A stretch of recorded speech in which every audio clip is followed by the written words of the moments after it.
A bleeding dog showed up at the fire station door, exhausted. When they read the tag on his collar, the firefighters froze.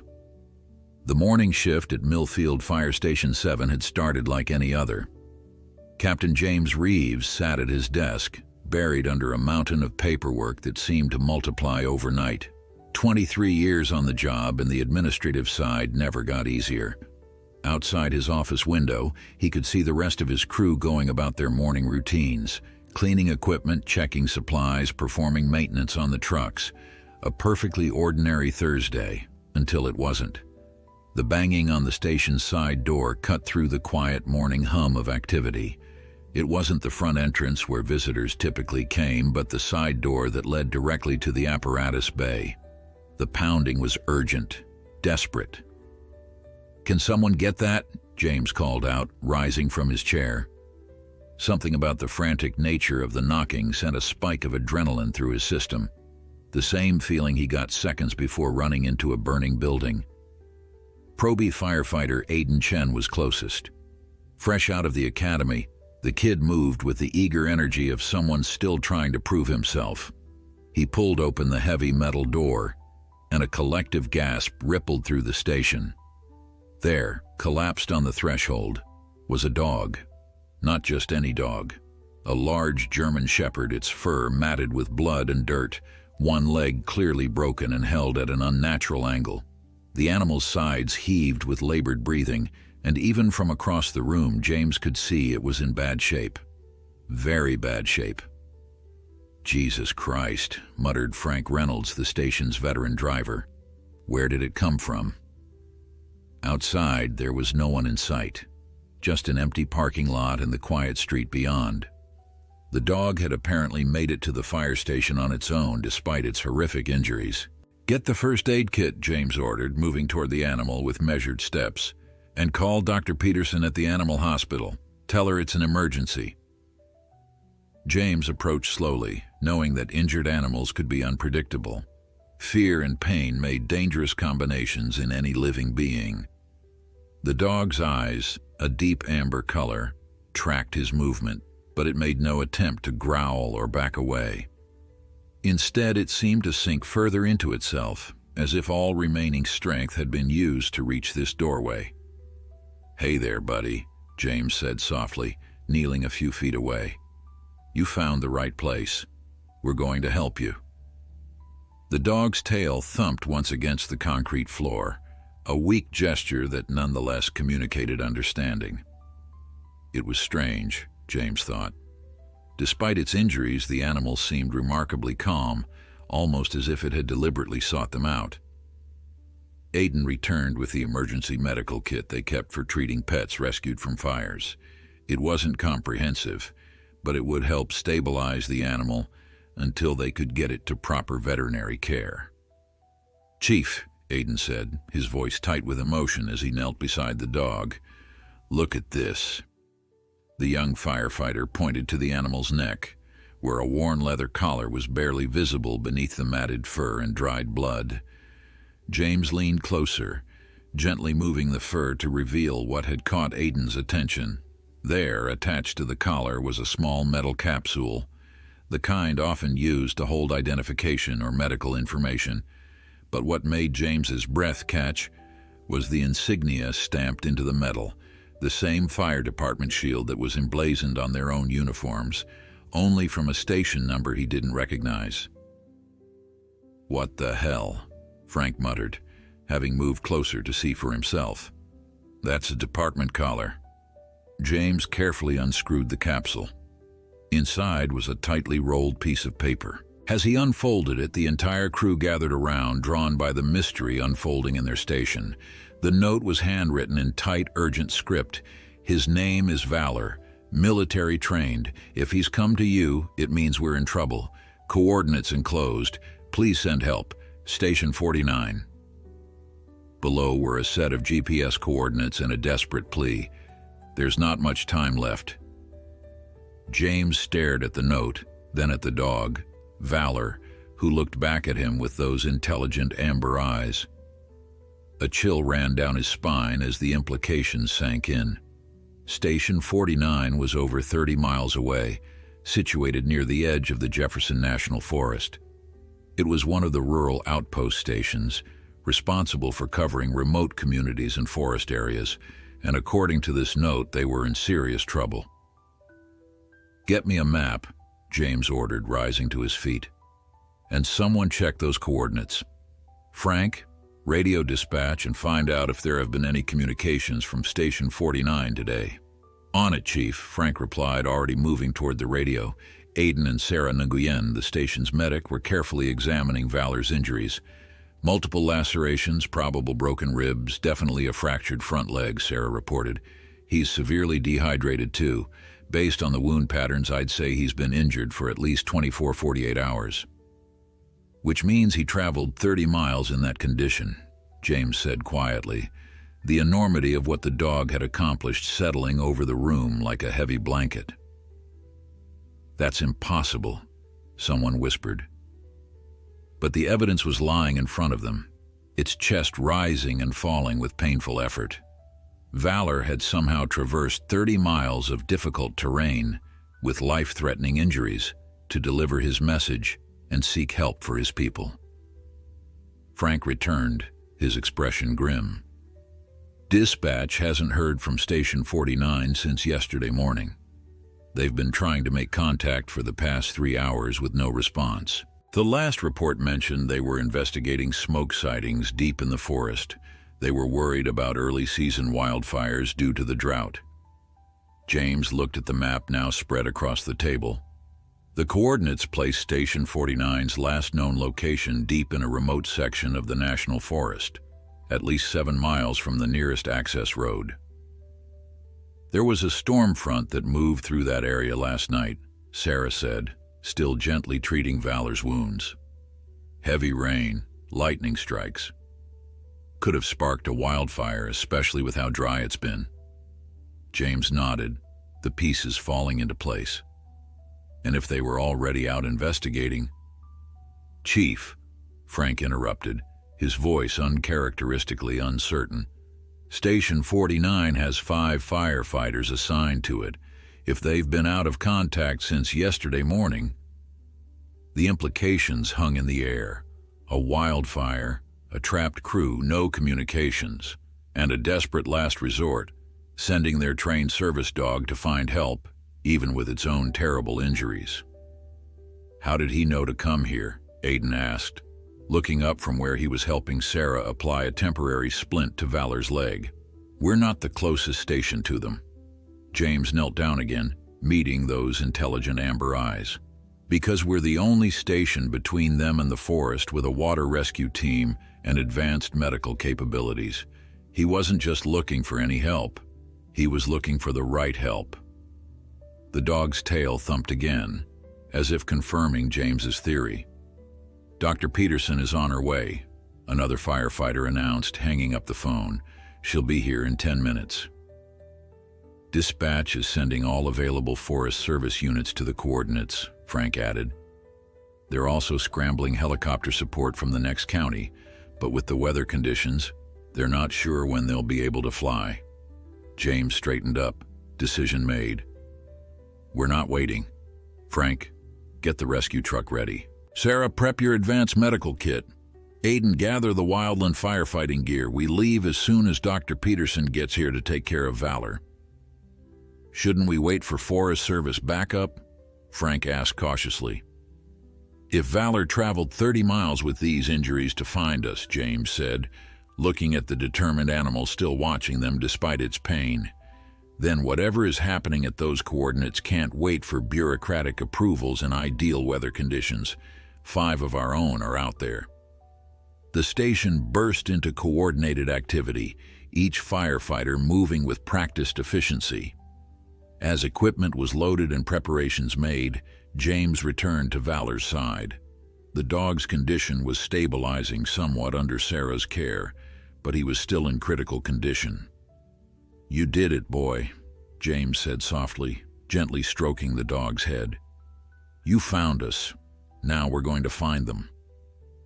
Valor's eyes seemed to hold James's gaze with an almost human comprehension.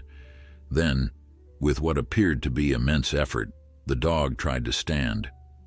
"Whoa, easy there," James said, placing a restraining hand on the animal's flank.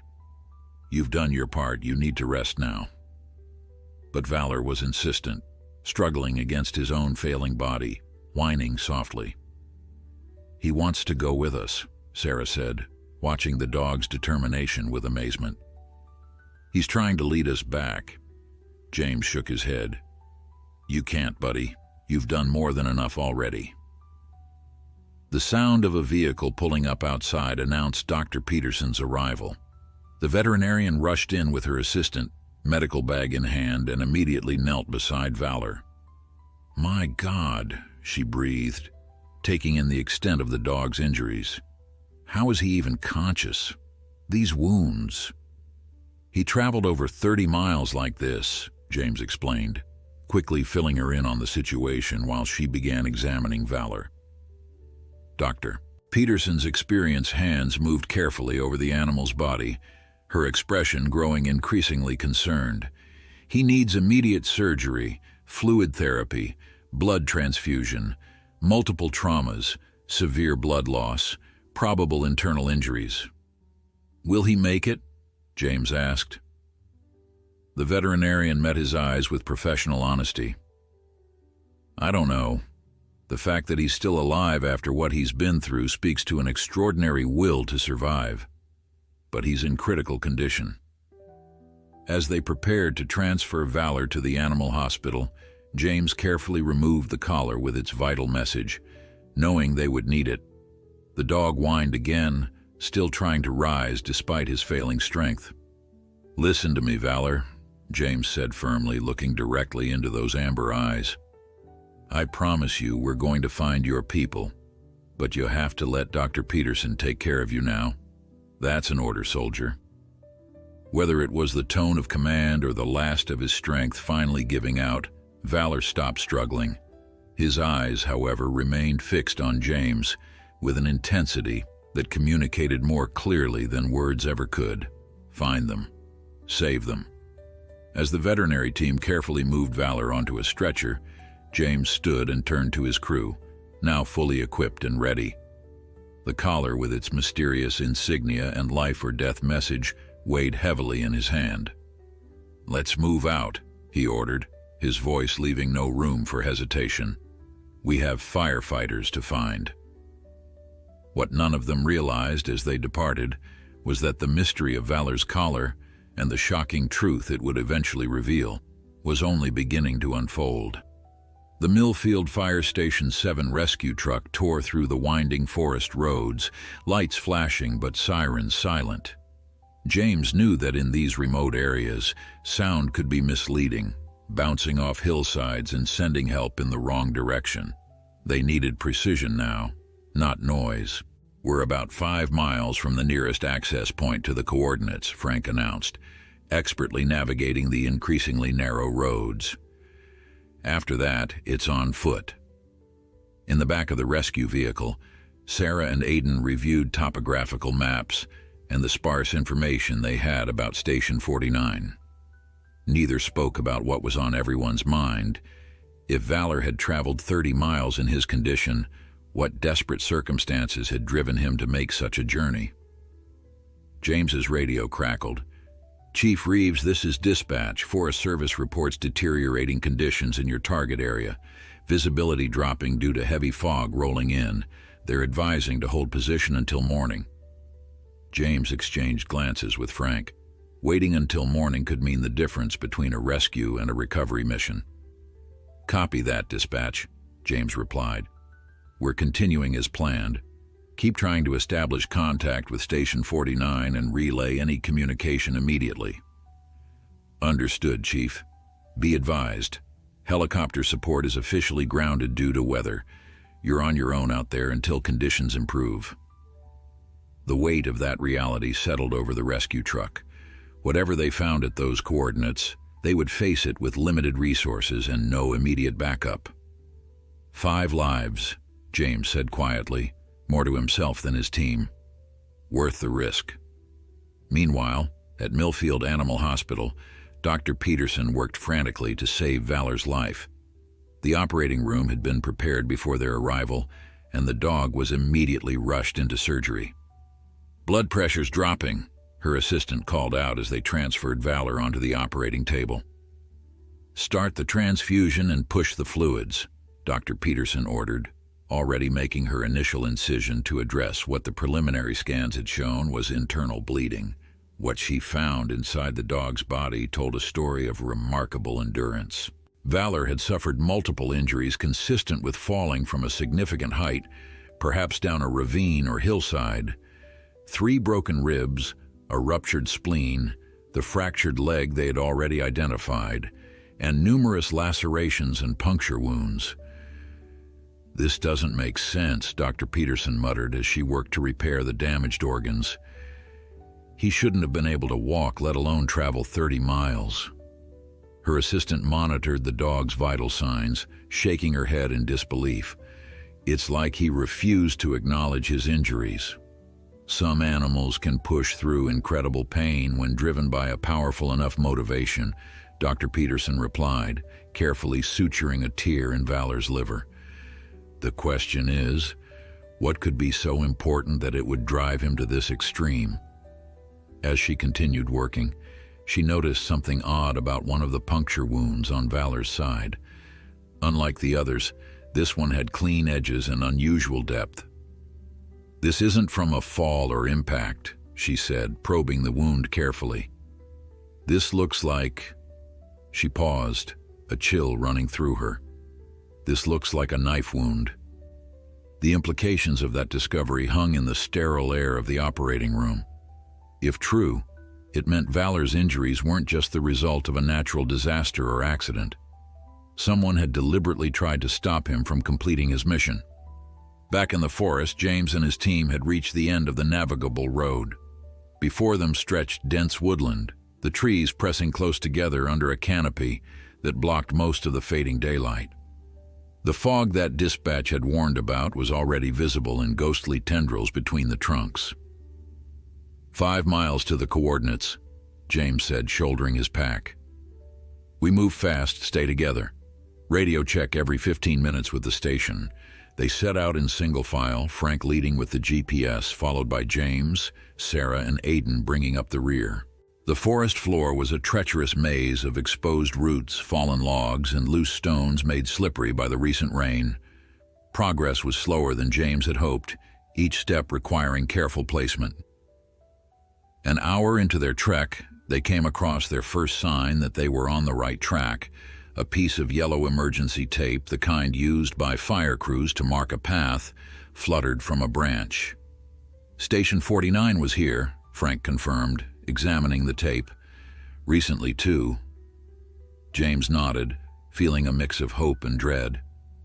The tape confirmed they were on the right path, but it also meant the missing firefighters had indeed been in this remote location, far from easy access or quick evacuation. They pushed on, finding more markers at irregular intervals. The pattern suggested a team moving quickly, not taking the time to properly blaze their trail. About 3 miles in, they found something more disturbing: an abandoned backpack, its contents scattered as if in haste. Aidan knelt to examine it. "Standard issue equipment for wildland firefighting," he reported, checking the name tag inside. "Belongs to Monsieur Rodriguez, Station 49. "Why would someone abandon their gear?" Sarah asked, voicing the question on everyone's mind. James surveyed the surrounding forest, noticing for the first time the unnatural silence. No birds called, no small animals rustled in the undergrowth. The forest held its breath, as if waiting. "They were running from something," he said quietly. The team exchanged uneasy glances, hands instinctively moving to check their equipment. Each carried standard firefighting gear, medical supplies, and, just in case, the defensive equipment that was standard protocol for wilderness operations. "Let's keep moving," James ordered, "but stay alert." As they continued, the fog thickened around them, reducing visibility to less than 20 feet in any direction. Sounds became muffled, disorienting. Without the GPS, they would have easily become lost in the featureless white mist. "Chief," Frank called softly from the front of their line, "you need to see this." James made his way forward, careful not to lose sight of Frank in the fog. When he reached his colleague's position, Frank simply pointed to the ground before them. There, barely visible in the fading light and swirling mist, was a set of paw prints pressed into the mud. Large prints that could only belong to a dog of Valor's size. But what made James's blood run cold was the trail that accompanied them. A continuous line beside the paw prints, as if something heavy had been dragged. "He was already injured," Sarah whispered, having come up behind them. "Dragging his body through the mud, leaving this trail." James knelt, touching the indentation gently. "This is at least a day old, maybe more." He looked up, trying to pierce the fog with his gaze, imagining Valor struggling through this same forest, determined to reach help despite his grievous injuries. "The prints come from that direction," Frank said, pointing deeper into the fog-shrouded forest. "Straight from our target coordinates." A sudden crackle from their radio made everyone jump. "Chief Reeves, this is Dr. Peterson. Do you copy?" James grabbed his radio. "This is Reeves. Go ahead, Doctor." "I thought you should know. Valor is out of surgery. He's critical but stable for now, but there's something you need to be aware of. Some of his injuries..." She hesitated. "Some of his injuries appear to be intentional. Specifically, knife wounds." A heavy silence fell over the team as they processed this new information. "You're saying someone tried to kill him?" James finally asked, his voice tight. "I'm saying someone tried to stop him," Dr. Peterson corrected. "And there's something else. We found traces of an unusual substance in one of his wounds, a residue that looks like ash, but it's mixed with something else. I've sent a sample to the lab for analysis. How long until you have results?" "A few hours at least. I'll contact you as soon as I know more." "Thank you, Doctor. Reeves out." James turned to his team, their faces barely visible in the deepening gloom. "Someone tried to prevent Valor from getting help," Aiden said, giving voice to what they were all thinking. "Which means this isn't just about a wildfire or natural disaster," Sarah added. "No," James agreed grimly. "This is about something else entirely." The realization settled over them like the cold fog that surrounded their position. Whatever had happened to Station 49 wasn't an accident or act of nature. It was deliberate, and whoever was responsible had been willing to kill to keep it secret. "We need to move faster," James decided, "but from here on we proceed with extreme caution. This is no longer just a rescue mission. It's potentially a crime scene." As they continued following Valor's desperate trail through the misty forest, each step took them deeper into a mystery far more dangerous than any of them had anticipated. And somewhere ahead, in the heart of the darkness, waited answers that would shake them to their core. None of them noticed the subtle shift in the fog behind them, or the silent figure that now tracked their progress from a distance, watching their every move with calculating patience. Night had fully descended by the time they reached the 4-mile mark. The forest, already disorienting in the fog, became a labyrinth of shadows and indistinct shapes. James ordered headlamps on, though the beams did little more than create ghostly tunnels in the mist, sometimes reflecting back at them with blinding intensity. "We're getting close," Frank murmured, checking the GPS again. "About a mile from the coordinates." The trail left by Valor had become increasingly difficult to follow. In some places it disappeared entirely, suggesting the injured dog had perhaps found the strength to walk normally for short distances before collapsing again.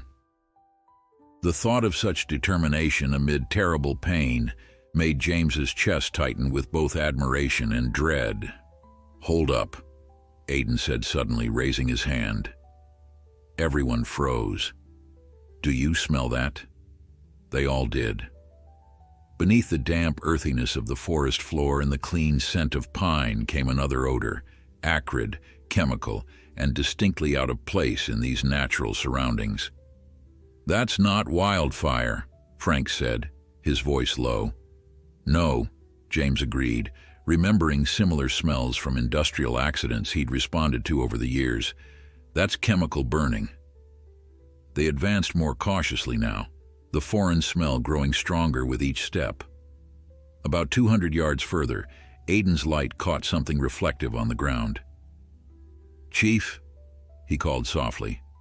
It was a firefighter's helmet, the reflective strips catching their light beams. The name Torres was visible on a worn sticker on the back. Station 49.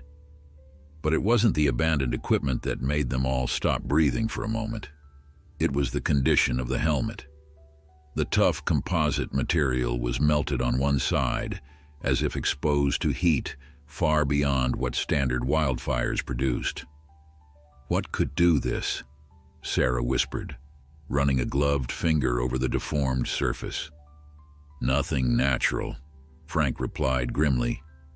James picked up the helmet carefully, examining it before placing it in his pack. Evidence. The word formed in his mind unbidden, confirming the shift in their mission's nature. "We need to call this in," Frank said. "Whatever happened here is beyond our—" A sound cut through the fog, distant but unmistakable. A human cry, abruptly silenced. "Move," James ordered, all caution temporarily forgotten as they surged forward through the trees toward the source of the sound. They covered nearly a quarter-mile at a dangerous pace, stumbling on the uneven ground, branches whipping at their faces. The fog parted occasionally, offering glimpses of what lay ahead. A strange, flickering light that didn't move like natural flame. They broke through a dense stand of pines and stopped short at the edge of a large clearing. Before them stood the skeletal remains of what had once been a research facility, a collection of prefabricated buildings arranged around a central structure, all surrounded by a chain-link fence. Much of the complex was damaged, with one building completely collapsed. The strange light they had seen came from erratically flickering floodlights powered by a generator they could hear laboring somewhere in the compound. "There's nothing on the maps about any research facility out here," Frank said, consulting his GPS again. "That's because officially it doesn't exist," James replied, the pieces starting to fall into place. "This is why Station 49 was investigating, not a wildfire. This." "What is this place?" Aiden asked, his voice tense. Before anyone could answer, movement caught their attention. A figure emerged from one of the buildings dressed in what appeared to be a hazmat suit minus the helmet. Even from a distance, they could see it wasn't a firefighter. The person moved with purpose toward the central building, disappearing inside. "We need to get closer," James decided. "But carefully. Stay low. Stay quiet." They skirted the edge of the clearing, keeping to the tree line for cover. As they moved, they began to notice other disturbing details. Blackened patches of ground where the strange chemical smell was strongest, abandoned equipment scattered about, and most concerning, what looked like drag marks leading from the forest edge to the main building. "Chief," Sarah whispered as they paused behind a large fallen tree. "Look at the fence." The chain-link barrier had been cut in several places, creating openings large enough for a person to slip through. Near one such gap was a discarded bolt cutter, and beside it a pool of darkened liquid that looked horribly like dried blood. "You think the Station 49 crew tried to break in? Why would they do that?" Aiden asked. "Maybe they weren't breaking in," Frank suggested grimly. "Maybe they were trying to get out." James's radio vibrated silently. He'd switched it to vibrate-only mode as they approached the compound. He answered it with his voice barely above a whisper. "Reeves here." "Chief, it's Dr. Peterson." Her voice was tight with urgency. The lab results came back on the residue we found in Valor's wounds. It's a compound called tetrachloroethylene, mixed with a byproduct that suggests combustion at extremely high temperatures. What is that? Some kind of chemical weapon? Industrial solvent, actually. Highly toxic, carcinogenic, and dangerously volatile when heated. It's primarily used in dry cleaning and metal degreasing, but it's been largely phased out due to environmental concerns. James looked at the facility before them with new understanding. What would happen if a large quantity of this chemical caught fire? There was a pause on the line. Thermal decomposition would produce hydrogen chloride, phosgene, and other extremely toxic compounds. Essentially, it would create a localized chemical disaster. Anyone exposed without proper protection would suffer severe respiratory damage, chemical burns, and potentially fatal poisoning. And there'd be nothing standard firefighting equipment could do against it, James concluded, the horror of the situation becoming clear. Would a specially trained dog like Valor be able to detect this substance? Absolutely. Working dogs can be trained to identify almost any chemical signature. But Chief, there's something else you should know. Go ahead. I did some research on Valor's collar, that fire department insignia you mentioned. Station 49 doesn't have any K9 units officially assigned to it. James frowned. Are you sure? Positive? I called my brother who works county records. There's no service dog registered to Station 49, not now or any time in the past decade. The revelation sent a chill through James that had nothing to do with the night air. If Valor wasn't officially part of Station 49, then who did he belong to? And why was he wearing their insignia?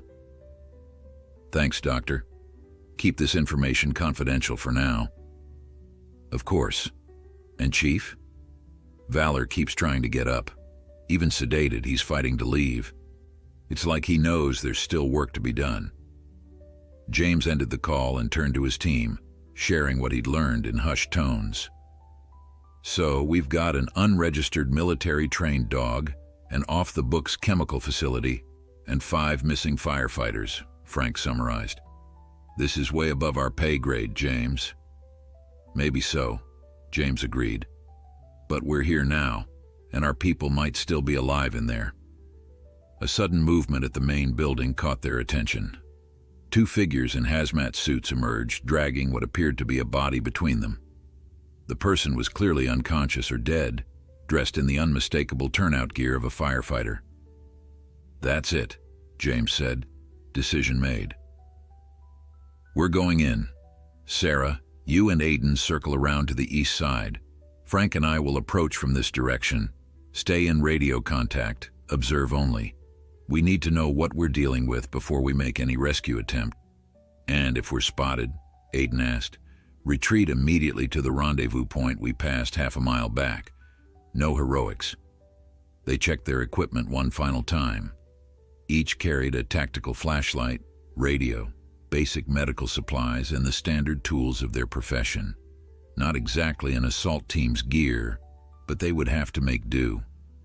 Remember, this is a reconnaissance mission, James emphasized. We locate our people, assess the situation, then determine the safest extraction method.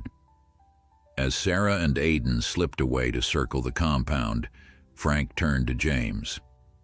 You know, in the 20 years we've worked together, this is definitely the strangest situation we've ever been in.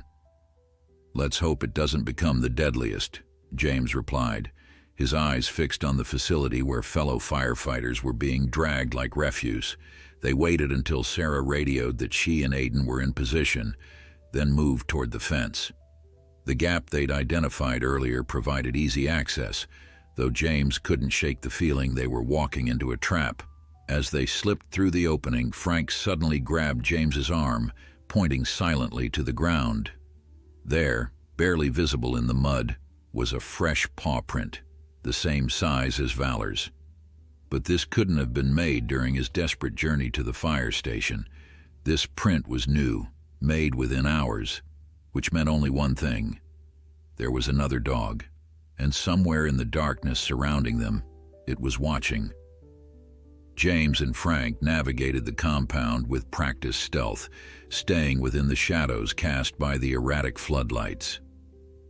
The facility was larger than it had appeared from the forest edge. A sprawling complex of interconnected buildings surrounding what looked like a central laboratory. Signs of a catastrophic event were everywhere: scorched walls, shattered windows, and an entire section of the northeast building that had collapsed into rubble. "This didn't just happen," Frank whispered as they paused behind a storage container. "Look at the plant growth on some of that damage. This place has been partially destroyed for months." James nodded in agreement. Whatever disaster had occurred here, it wasn't recent. But the activity they were witnessing now, the people in hazmat suits, the freshly cut fence, that was new. "They're recovering something," he murmured. "That's why they're here now." Their radios vibrated simultaneously. Sarah's voice came through, barely audible even with the earpieces. "Chief, we've got eyes on what looks like a holding area, east side of the main building. There are 3 firefighters inside what appears to be a storage room converted to a cell. They're alive but restrained." James felt a surge of hope tinged with dread. "Can you identify them?" "Affirmative. Based on their gear, it's Rodriguez, Torres, and Bennett from Station 49. No sign of the other 2. Keep observation. Do not approach. Frank and I are heading to the main building." The central structure loomed before them, its walls stained with soot and chemical residue. A loading bay door stood partially open on the west side, offering a potential entry point. As they approached, the sound of voices drifted out. Tense, angry conversations between at least 2 people. "Told you to secure the remaining subjects," a man's voice snapped. "We don't have time for complications." "We've got more pressing concerns," a second voice responded. "The dog got out, and you know what that means. 1 dog won't matter if we complete extraction tonight. Besides, it was badly injured. It's probably dead in the forest by now." James and Frank exchanged glances. They were talking about Valor. "And the other one?" the second voice asked. "Contained for now. But we need to move quickly. Once the weather clears, this place will be swarming with Forest Service and probably federal agents." James signaled to Frank, indicating they should try to get visual confirmation of the speakers. Carefully, they positioned themselves where they could see through a broken window into what appeared to be a former laboratory. Inside, 2 men stood arguing beside a long metal table. Neither wore hazmat suits, though they had respirators hanging around their necks, ready to be donned. One, a tall man with salt and pepper hair, appeared to be in charge. The other was younger, nervous, constantly glancing at a door on the far side of the room. But it was what lay on the table that made James's blood run cold. A body in firefighter turnout gear, unmoving. From their position, they couldn't identify the individual, but the gear was unmistakably from Station 49. James reached for his radio to update Sarah and Aiden when movement outside caught his attention. A third man in a partial hazmat suit was approaching the building, dragging something that struggled weakly against a heavy chain. It was a dog, a German shepherd that looked remarkably like Valor, but with darker markings. The animal was clearly in distress, pulling against its restraint with what little strength it possessed. "That's why Valor's collar had the Station 49 insignia," Frank whispered. "They're a team, 2 dogs." The realization struck James with the force of a physical blow. If these were military-trained dogs assigned as a pair, then their bond would be exceptional. Valor hadn't just been seeking help for his human handlers. He'd been trying to save his canine partner as well. The man dragged the struggling dog toward the loading bay entrance. As they watched, the animal suddenly went rigid, its attention fixing on something in the darkness to their right. A low growl rumbled from its throat. It had detected them. The handler yanked brutally on the chain. "Shut up, Havoc!" he snarled, kicking the dog in the ribs. The animal yelped but continued to stare in their direction, body tense. James felt a surge of protective fury at the mistreatment of the dog. Before he could react, Frank placed a restraining hand on his arm and pointed toward the forest edge. Something was moving there, a shadowy figure slipping between the trees, circling the perimeter of the facility with deliberate purpose. "We're not alone out here," Frank breathed. The radio vibrated again. "Chief," Aiden's voice whispered, "we've got movement on the north side. Someone's approaching the facility from the forest, using tactical movement patterns, not in hazmat gear or firefighter equipment." James processed this new development quickly. Another party was involved, perhaps law enforcement, perhaps something else. Either way, the situation was becoming increasingly complex. "Sarah, what's the status of the captive firefighters?" "Still secured. 2 guards now. They appear to be preparing for transport." James made a decision. New plan. We locate and secure the 4th firefighter, then rendezvous at the east building to extract the others. They waited until the handler had dragged Havoc inside before moving toward the loading bay. The voices inside had grown more urgent, discussing extraction timelines and asset security.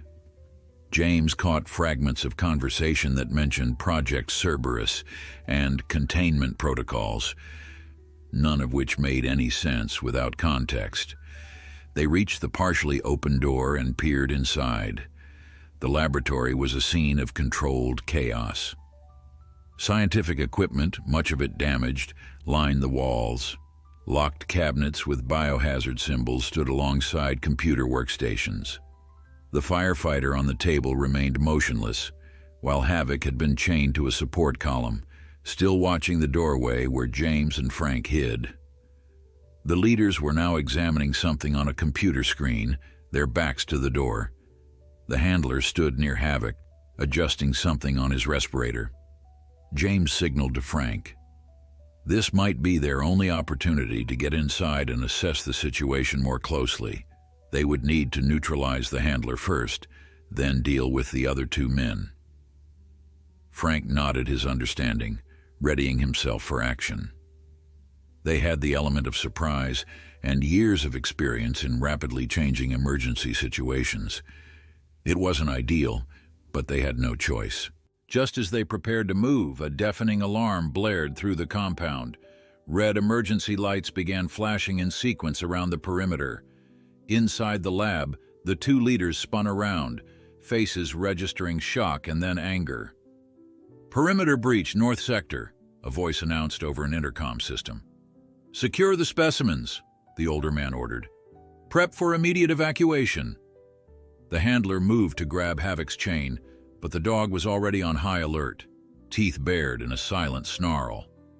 As the man reached for him, Havoc lunged, powerful jaws clamping around the handler's arm.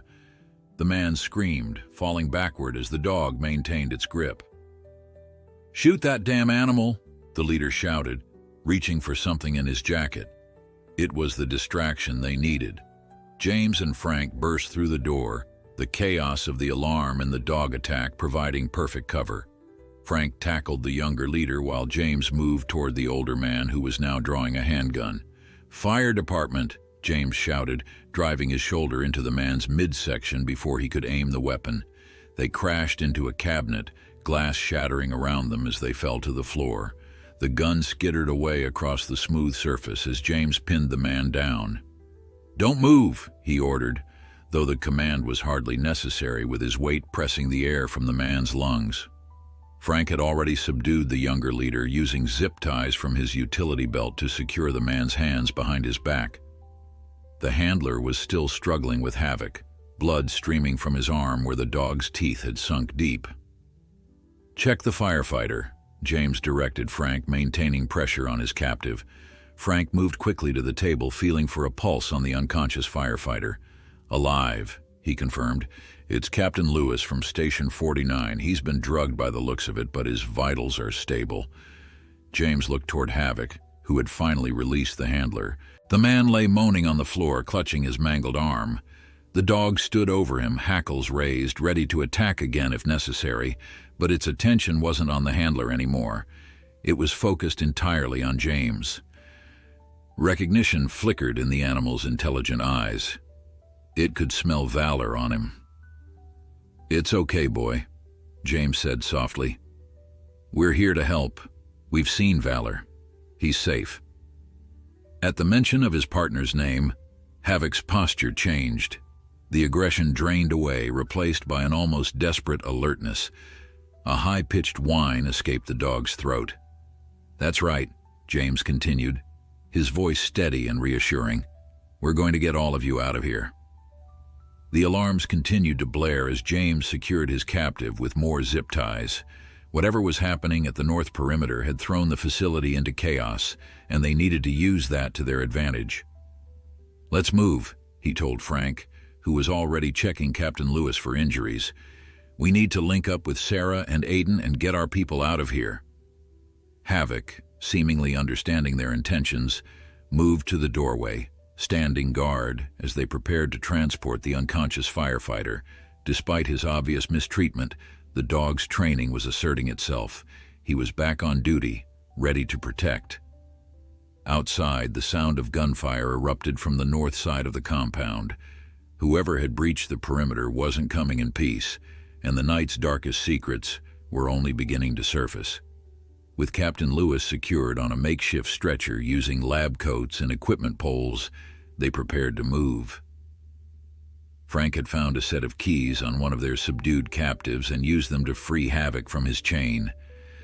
The dog stayed close to them, his posture alert, but his loyalty clearly transferred to those who had mentioned his partner's name. "Sarah, Aiden, what's your status?"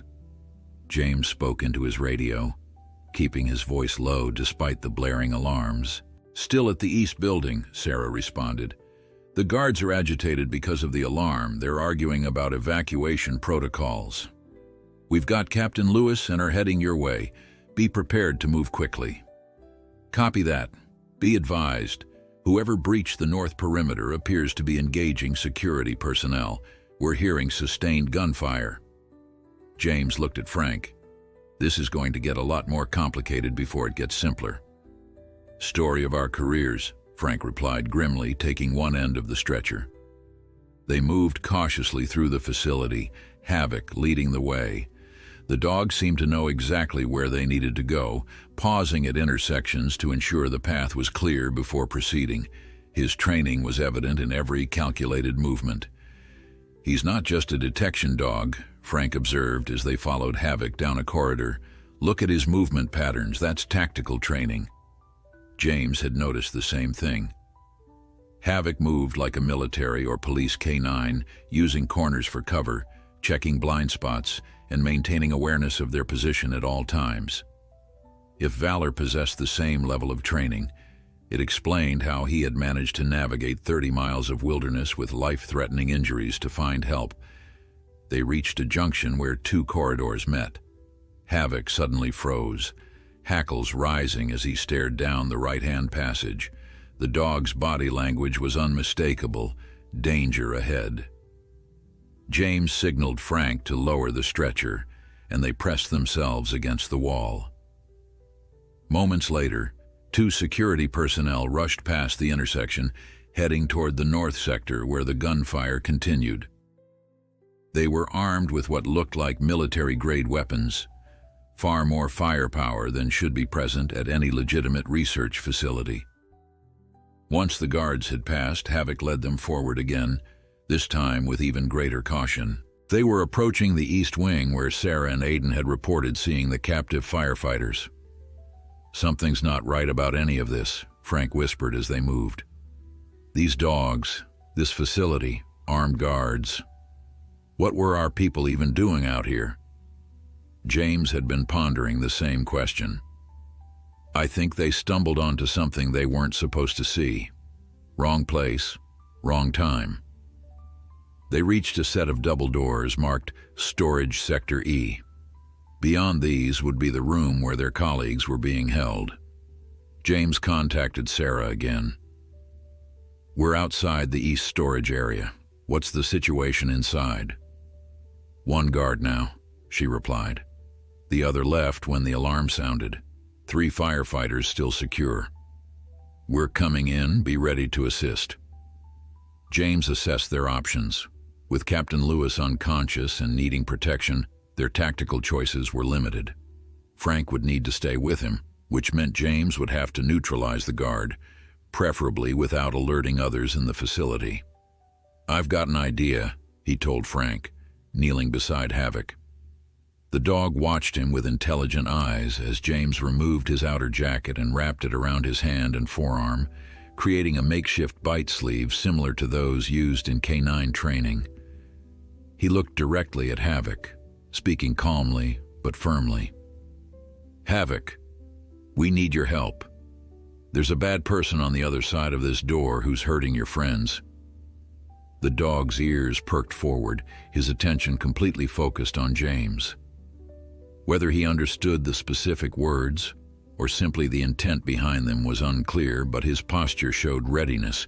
"Frank, on my signal, open the door just enough for Havoc to get through. I'll follow immediately after." Frank positioned himself by the door handle, ready to pull it open.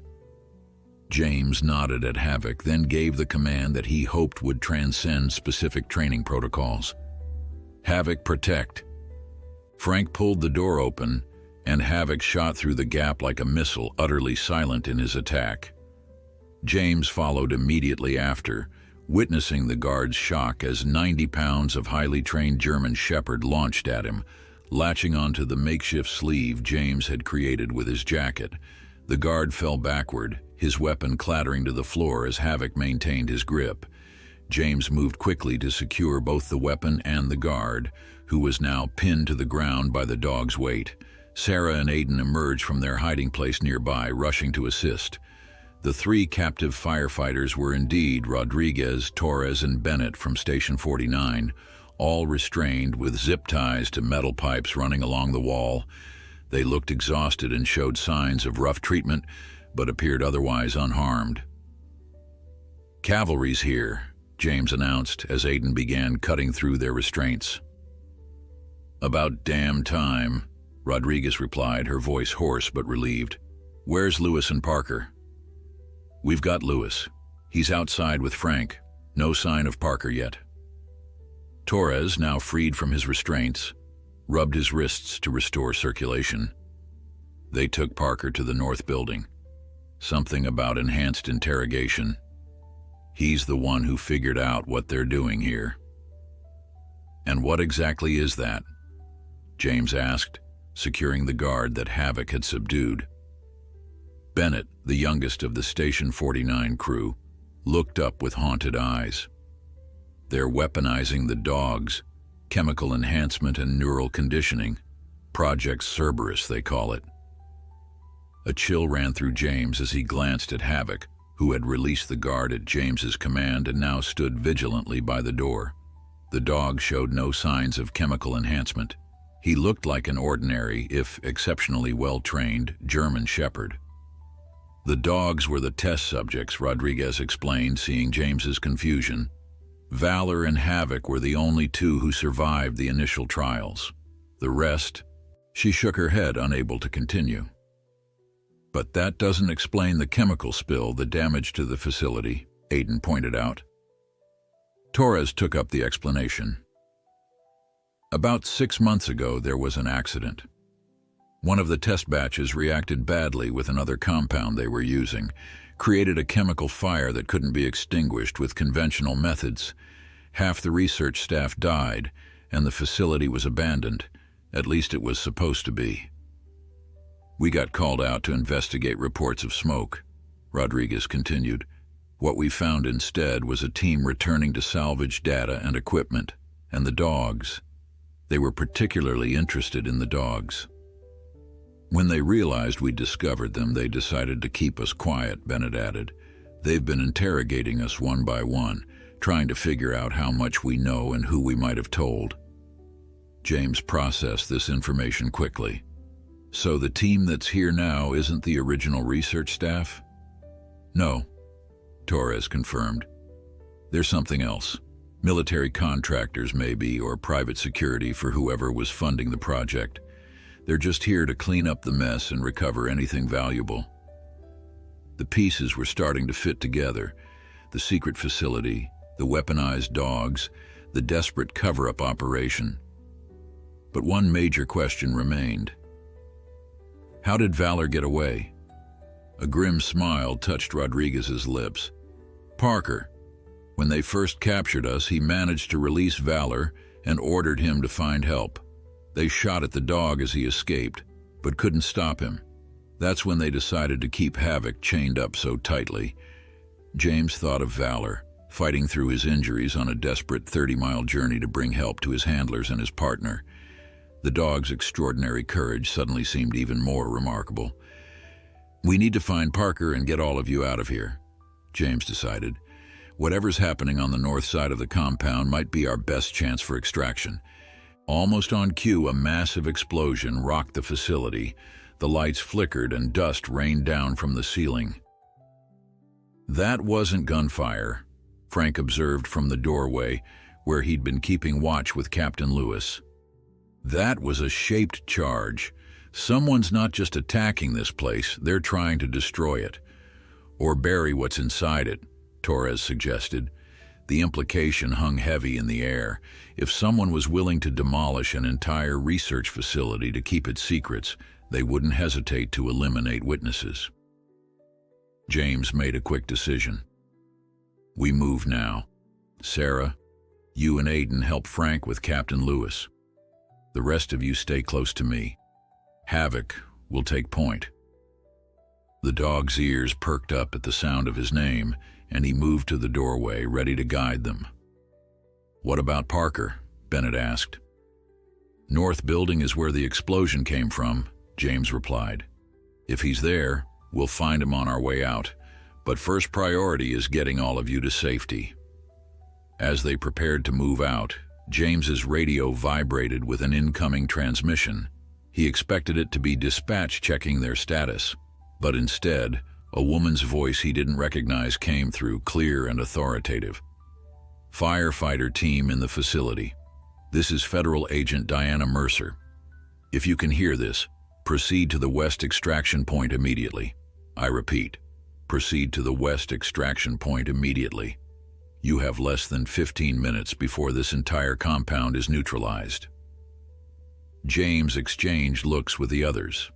The situation had just escalated beyond anything they'd anticipated, and somewhere in the burning chaos of the North Building might be the last missing firefighter, if he was still alive at all. The west extraction point meant moving across the entire facility, through areas they hadn't yet explored. With Captain Lewis still unconscious on the stretcher and the rest of the Station 49 crew weakened from their captivity, it would be a dangerous journey. Federal agents? Frank questioned quietly as they gathered their equipment. What's their involvement? James shook his head. Questions later. Right now, we follow our best chance of getting out alive. He activated his radio. Agent Mercer, this is Fire Captain James Reeves. We have 4 Station 49 firefighters, 1 unconscious. Still missing 1. Request confirmation of West Extraction Point. There was a pause before the response came. Confirmed, Captain Reeves. The extraction point is the helicopter pad behind the administration building. We have medical support standing by. What is your current position? East Storage Sector. Moving to your position now. Be advised we have an additional asset. A trained K-9 unit. Understood. Proceed with caution. Security forces are engaged throughout the facility. We'll try to clear your path. James looked at the group assembled before him. His own team, the rescued firefighters, and Havoc standing alert at their center. They were a motley rescue party, but they were all professionals trained to handle crisis situations. Here's the plan, he said. We move together, single file. Frank and Aiden on the stretcher. Sarah, your medical support for Captain Lewis.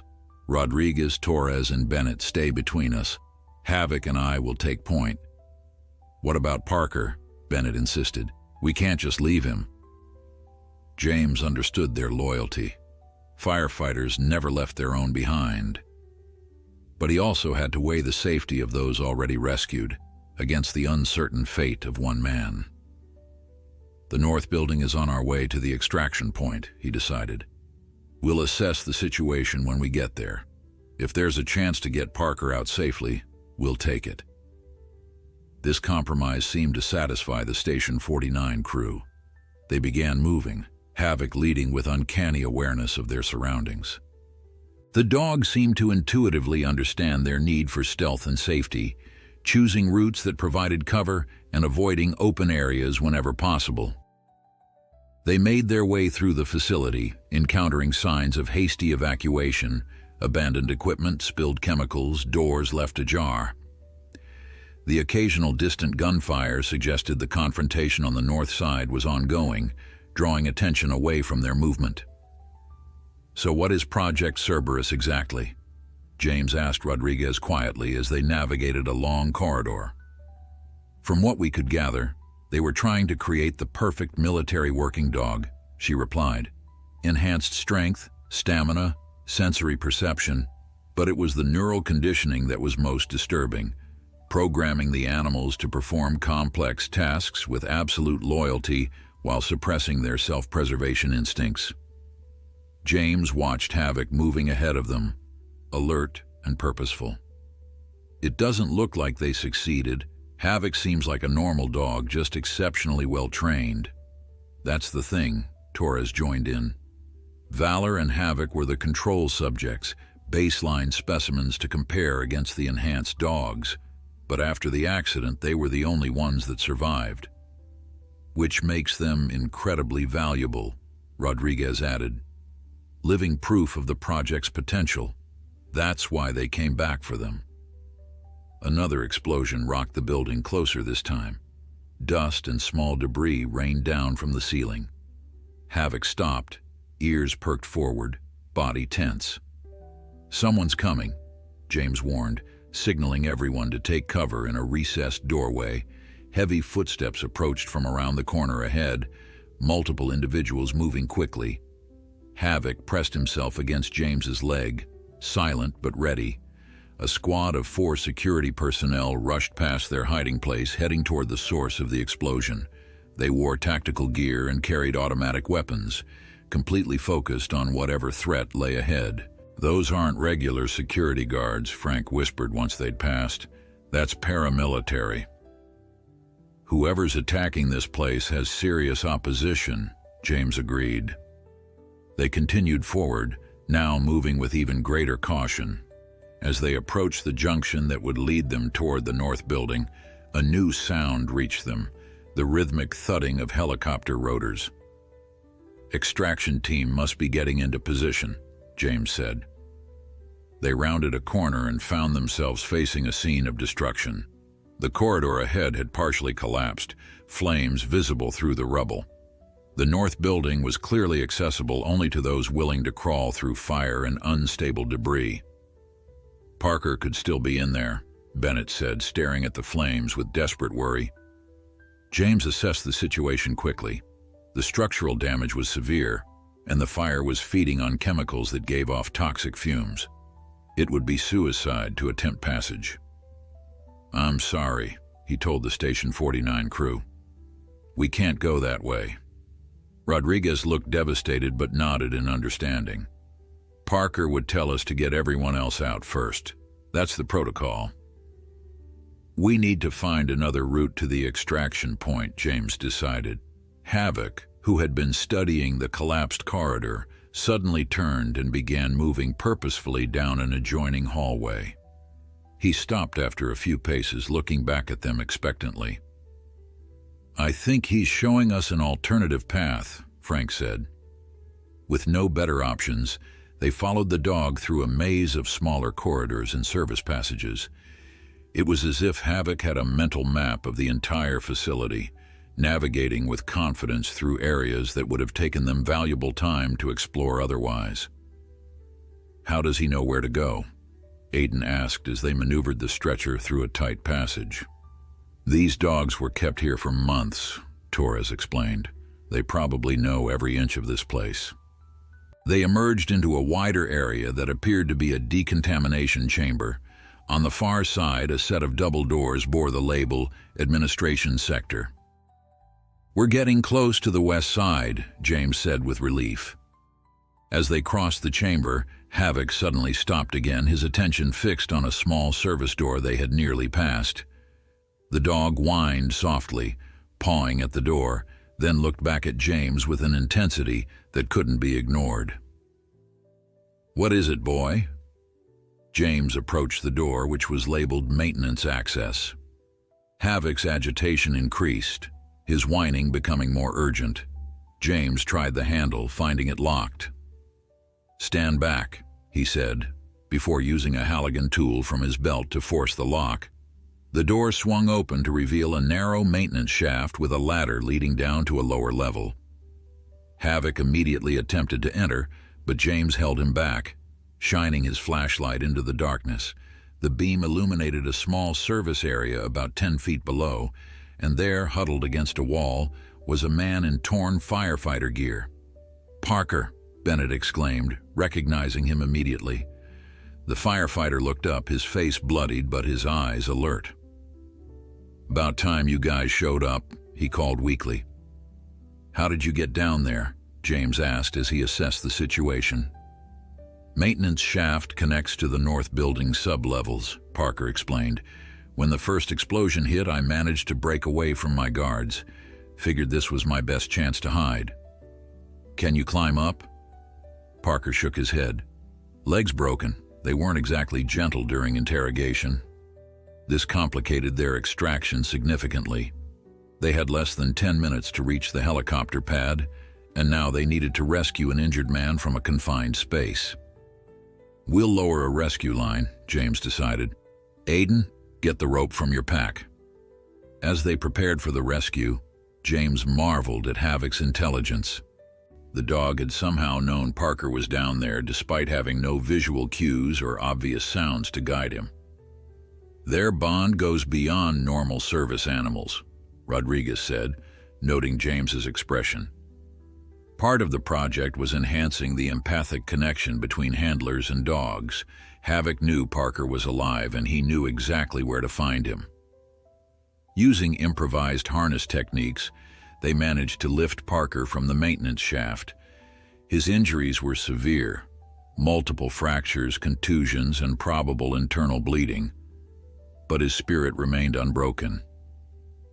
"They wanted to know if we'd reported the facility to our superiors," he told them as Sarah quickly splinted his broken leg. "I kept telling them we hadn't had the chance before they grabbed us.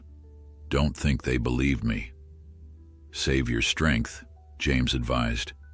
"We're getting out of here now." With Parker secured on a second makeshift stretcher created from equipment they'd salvaged along the way, they continued following Havoc toward the administration building. The sounds of conflict had intensified, with gunfire and explosions seeming to surround the entire facility. 2 minutes to reach the extraction point," James announced after checking his watch against Agent Mercer's timeline.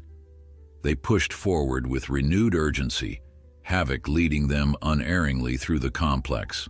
The administration building appeared ahead, a 2-story structure less damaged than the rest of the facility, with large windows now shattered by the ongoing conflict.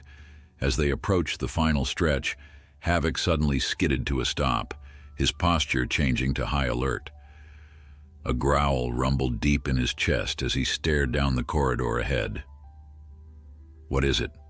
James whispered, signaling everyone to halt. The answer came in the form of 3 armed figures stepping into view, weapons raised and aimed directly at them. But these weren't the security personnel they'd encountered earlier. These men wore unmarked tactical gear, their faces concealed behind balaclavas. "Federal agents?" Frank questioned under his breath. James shook his head slightly. These weren't Mercer's people. They were something else entirely. "Well, well," the lead figure said, his voice cold and mechanical through what sounded like a voice modifier. "Looks like we found the last of our loose ends." Havoc's growl intensified as the armed men approached, but against automatic weapons, even the bravest dog stood little chance. They had come so close to escape, only to find themselves facing what might be their deadliest obstacle yet. The corridor fell into tense silence, broken only by Havoc's continuous low growl. James assessed their options, none of which looked promising. They were outnumbered, outgunned, and burdened with 2 injured men on stretchers. "We have no quarrel with you," James said, keeping his voice steady. "We're firefighters evacuating injured personnel." The leader of the armed group chuckled. "Firefighters who've seen far too much. Unfortunately for you, this facility and everything in it, including Project Cerberus, is classified beyond your clearance level." "We don't care about your project," Frank responded. "We just want to get our people out safely." "Noble, but irrelevant," the man replied, raising his weapon. "No witnesses. Those are our orders." James shifted slightly, placing himself more directly between the gunman and his team. He was acutely aware of Havoc beside him. The dog's muscles tensed like coiled springs, waiting for a command or opportunity. Just as the situation seemed to be reaching its breaking point, a new voice cut through the standoff. "Federal agents, drop your weapons!" From a side corridor emerged 3 figures in tactical gear clearly marked with FBI insignia, weapons trained on the mysterious armed group. At their lead was a woman with dark hair, pulled back in a tight ponytail. Agent Mercer, James presumed. For a moment nobody moved. Then everything happened at once. The unmarked tactical team spun to engage the federal agents. Gunfire erupted, deafening in the confined space. James shouted for everyone to take cover as bullets ricocheted off the walls. "Move, now!" he ordered, pushing his team toward a recessed doorway for protection. In the chaos that followed, Havoc's training kicked in spectacularly. Instead of retreating, the dog lunged forward, a blur of focused aggression aimed at the nearest gunman. The attack was so unexpected and swift that the man couldn't bring his weapon to bear before 80 pounds of German Shepherd slammed into his chest, driving him to the ground. The momentary distraction was all Agent Mercer and her team needed. The remaining 2 gunmen found themselves caught in crossfire, forced to dive for cover. "This way!" Mercer shouted to James, indicating an alternative route through the side corridor. "The helicopter is waiting." They didn't need to be told twice. Frank and Aiden maneuvered Captain Lewis's stretcher toward the offered escape route, while Rodriguez and Bennett struggled with Parker's. Sarah provided covering fire using one of the fallen gunman's weapons, displaying unexpected proficiency. "Havoc!" James called, and the dog immediately disengaged from his target, darting back to rejoin the group. The federal agents maintained suppressive fire as the firefighters retreated. James was the last to enter the side corridor, Havoc at his heels. "Keep moving," Agent Mercer instructed, falling in beside him. "This entire wing is set to blow in less than 3 minutes." "What the hell is going on here?" James demanded as they ran. "Who are those men?" "Private military contractors," Mercer replied tersely. "Working for the same people who funded this illegal research operation. We've been tracking them for months." They emerged onto a small loading dock at the rear of the building. Beyond it lay an open area with a helicopter touchdown pad, its surface marked with a large H. A Black Hawk helicopter waited there, rotors turning, medics standing by. "Move! Move! Move!" Mercer urged as they rushed toward the aircraft. The medical team met them halfway, taking control of the stretchers. Captain Lewis and Parker were quickly transferred to proper medical backboards and secured for transport. As the rescued firefighters were helped aboard, James turned to Agent Mercer. "You knew about this place all along?" She nodded grimly. "We've been investigating a private defense contractor called Nexalon for illegal weapons research. This facility was off the books even for them. A black site for projects too controversial for Pentagon oversight. And Project Cerberus, the dogs. Next generation of warfare," she explained as they walked quickly toward the helicopter. chemically and genetically enhanced animal assets with neural conditioning. The goal was to create the perfect infiltration and assassination tool, animals that could go where humans couldn't, carry out complex missions without questioning orders, and leave no traceable evidence. James looked at Havoc, who was keeping pace beside them, still alert for threats. But it failed? Not exactly. The chemical enhancement formulas were unstable, causing most test subjects to develop fatal neurological conditions. When the accident happened 6 months ago, the project was officially terminated, but someone decided the research was too valuable to abandon completely. A muffled explosion from inside the building emphasized the urgency of their situation. The entire structure shuddered, and chunks of concrete began falling from the facade. "We need to go now," the helicopter pilot shouted over the intensifying roar of the rotors. Agent Mercer urged James forward. "Your team is already aboard." As they approached the helicopter, Havoc suddenly stopped, his attention snapping toward the tree line at the edge of the clearing. His posture changed instantly from alert to alarmed. "What is it?" James asked, following the dog's gaze. Through the swirling dust kicked up by the helicopter rotors, James caught a glimpse of movement. The 3 armed men from the corridor had escaped the building and were positioning themselves for an ambush, weapons raised. "Take cover!" James shouted, pushing Agent Mercer down as gunfire erupted again. The helicopter pilot reacted instantly, maneuvering the aircraft to provide better cover for those still exposed on the ground. The door gunner returned fire, forcing the attackers to retreat temporarily. "Get to the helicopter," Mercer ordered, drawing her sidearm. James moved to comply, but realized with horror that Havoc wasn't with him.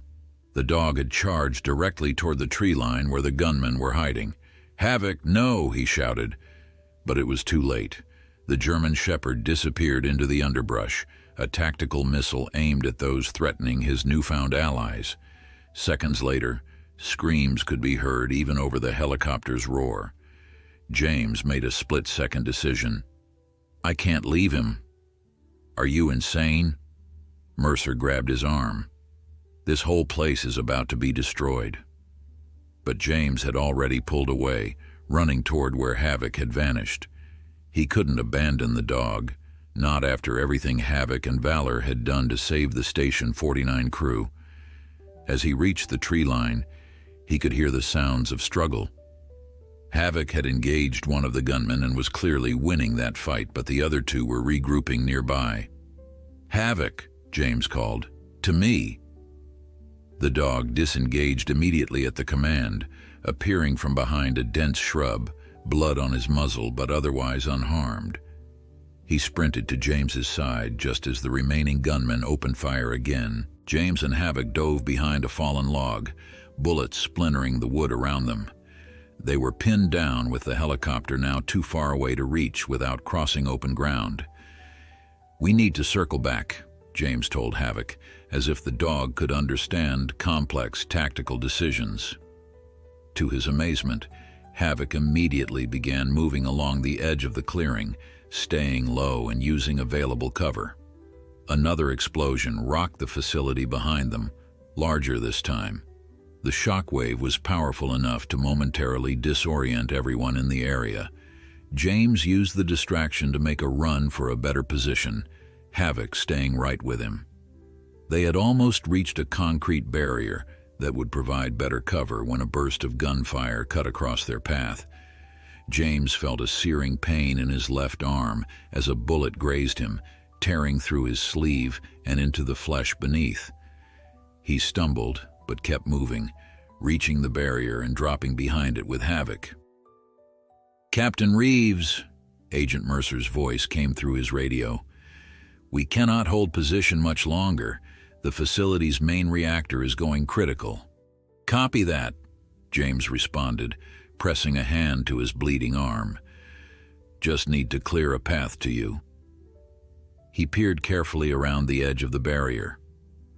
The 2 remaining gunmen were advancing on his position, using coordinated movement to cover each other.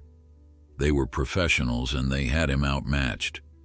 Beside him, Havoc was watching the approaching threat with focused intensity. The dog seemed to be waiting for a command, any command, that would allow him to act. "We need a distraction, buddy," James told him. As if understanding perfectly, Havoc slipped away, moving silently through the undergrowth parallel to the barrier. James lost sight of him almost immediately. Seconds later, a commotion erupted to the right of the approaching gunman. They turned reflexively toward the sound, weapons tracking the movement. It was the opening James needed. He broke from cover, sprinting toward the helicopter. Behind him, he heard shouting, then a scream followed by more gunfire. "Havoc!" he called over his shoulder, not breaking stride. The helicopter was 30 yards away, its crew gesturing frantically for him to hurry. The entire compound behind him was now engulfed in flames, secondary explosions sending debris flying in all directions. James was halfway to the aircraft when he heard the distinctive sound of paws on hard ground. Havoc was running full tilt to catch up with him, having somehow disengaged from the gunman. "Come on, boy," James encouraged, his lungs burning as he pushed himself to maximum speed. They reached the helicopter together, James practically diving into the open door with Havoc leaping in after him. The door gunner immediately provided covering fire as the pilot pulled pitch, the Black Hawk rising swiftly into the air. "Cutting it close, Captain," Agent Mercer said, helping him move away from the door as it was secured. James couldn't respond immediately, too winded from the sprint and the adrenaline crash that followed. He simply nodded, one arm wrapped around Havoc's strong neck. The dog pressed against him, trembling slightly but completely focused on James's face, checking him for injury. From the helicopter's rising vantage point, they could see the full extent of the facility's destruction. Multiple buildings were now completely engulfed in flames, with the central structure beginning to collapse in on itself.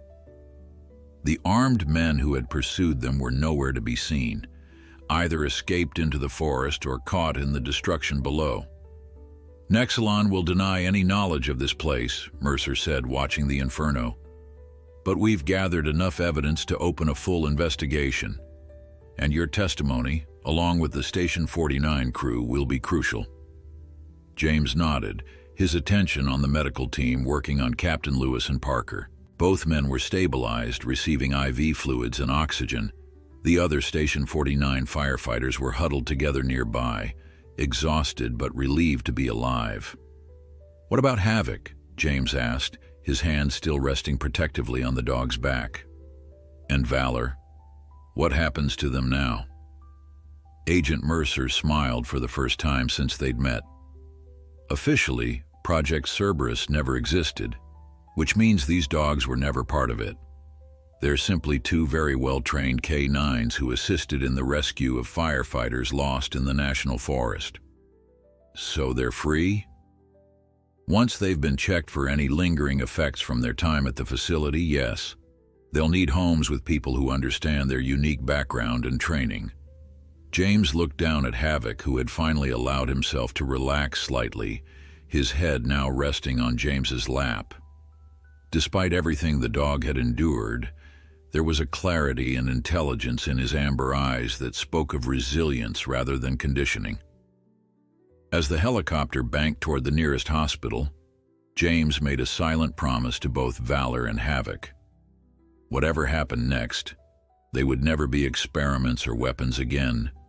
They would be what they were always meant to be: partners, protectors, and above all, free. What he didn't yet realize was how deeply the mystery of Project Cerberus still ran, and that the danger was far from over. Millfield Memorial Hospital bustled with unusual activity as medical personnel attended to the rescued firefighters. An entire wing had been cordoned off for them, with FBI agents posted at every entrance. The official story released to the media was simple. Firefighters caught in a forest fire during a routine patrol had been successfully rescued. No mention of secret facilities, experimental research, or military-trained dogs. James sat in a plastic chair outside the treatment room where Captain Lewis was being evaluated, his own injured arm freshly bandaged. Frank and the rest of his team from Station 7 occupied nearby seats, looking exhausted but relieved. None of them had been seriously hurt, though all bore the mental weight of what they'd witnessed. "How's Valor doing?" James asked when Dr. Peterson entered the hospital waiting area. The veterinarian looked tired but satisfied. "Stable. The surgery was successful, and the transfusion helped with the blood loss. His will to live is remarkable. Any other dog would have succumbed to those injuries long before reaching help." "And Havoc?" "Minor lacerations, dehydration, some evidence of prolonged restraint and mistreatment, but physically he's in much better shape than Valor. They're both at my clinic now with round-the-clock monitoring." James nodded, relieved. The dogs had been separated since their rescue, Havoc transported back to Millfield in the helicopter, while Valor remained at Dr. Peterson's clinic recovering from surgery. He wondered if they somehow sensed each other's survival, if the bond between them transcended physical proximity. "There's something else you should know," Dr. Peterson continued, her expression turning serious. "I ran comprehensive blood panels on both dogs. Valor's results came back with anomalies I can't explain.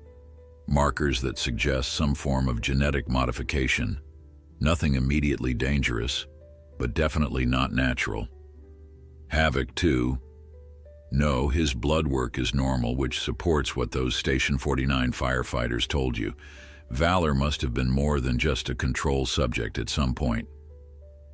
The implications troubled James deeply.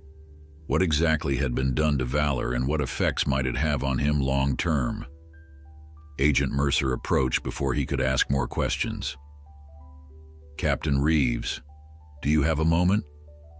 She led him to a quiet corner of the waiting area, her expression grave. "We've been debriefing the Station 49 crew. What they've told us is concerning. More concerning than illegal weapons research using dogs as test subjects," James asked with weary sarcasm. "Actually, yes." She handed him a tablet displaying chemical formulas and research notes. According to Parker, Project Cerberus wasn't just about enhancing canine assets. The ultimate goal was to develop a methodology that could be adapted for human application. James felt his blood run cold. They were trying to create super soldiers, using the dogs as the proof of concept, Mercer confirmed.